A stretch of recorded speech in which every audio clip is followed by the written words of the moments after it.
Hello guys, magandang panunood sa inyong lahat.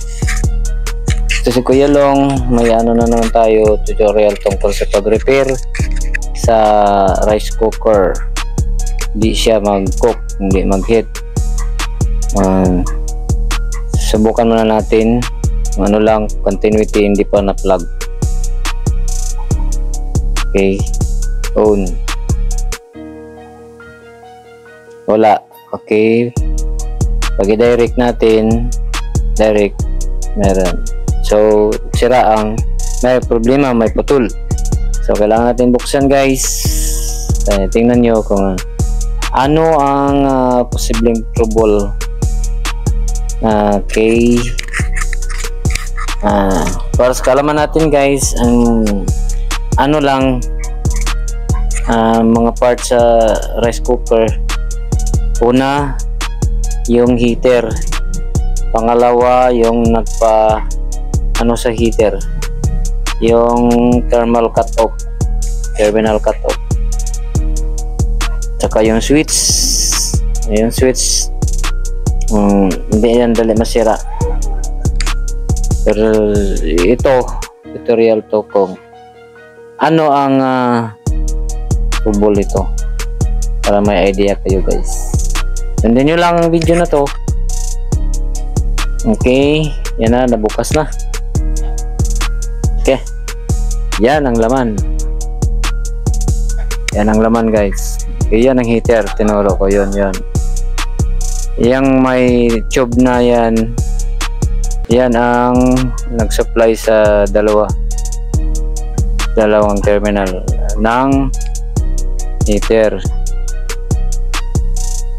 Okay, gamit natin ang multi-tester para malaman natin kung saan ang open, saan ang putol.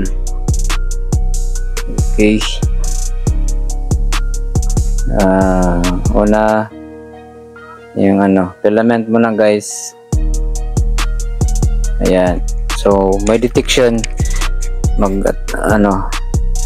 may continuity yung filament. So doon tayo sa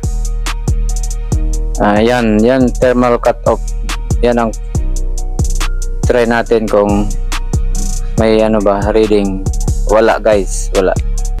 So ibig sabihin sira yan. Okay, pag i-direct magtakbo, pero pag lagyan ng test pad, wala. Okay, so kailangan tanggalin guys. May idea ako paano. Yan na, binuksan ko na. Lagyan na natin, sa ibang salita, ginamperan ko lang yan. Jumper lang ang gamit natin. Hindi na tayo magbili kasi malayo na ang tindahan. Initiative na to guys para makaluto. Yan, jumper lang, jumper.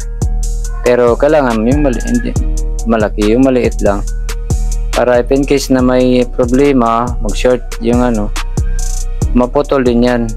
Yan hindi produce ng fire. So kailangan matibay kasi hindi yung heater pag hindi matibay. Okay, so yan na. Testira natin guys ulit bago natin ikabit. Kailangan check muna, double check, para makita ninyo na may kaibahan talaga kasi nag-jumper na at saka walang yan, walang resistance na mataas. Yan na, reading na siya. So kailangan na balik. Yan na, balik na natin yung insulator pangalan yan, para hindi siya mag-short. Balik yung screw niya. Kailangan ilagay, ibalik ng tama para balik siya sa posisyon niya. Yan ang trabaho ng technician, guys. Pagbalik sa normal posisyon ng gadget. Hindi kagaya ng tao. Ang tao pag medyo malala na ang sakit, wala na. Pero dito sa mga gadget, kahit gaano kalala, basta palitan ng pisa, babalik sa normal. Pero kung talagang mabulok na yung katawan, itapon, bibili ng bago.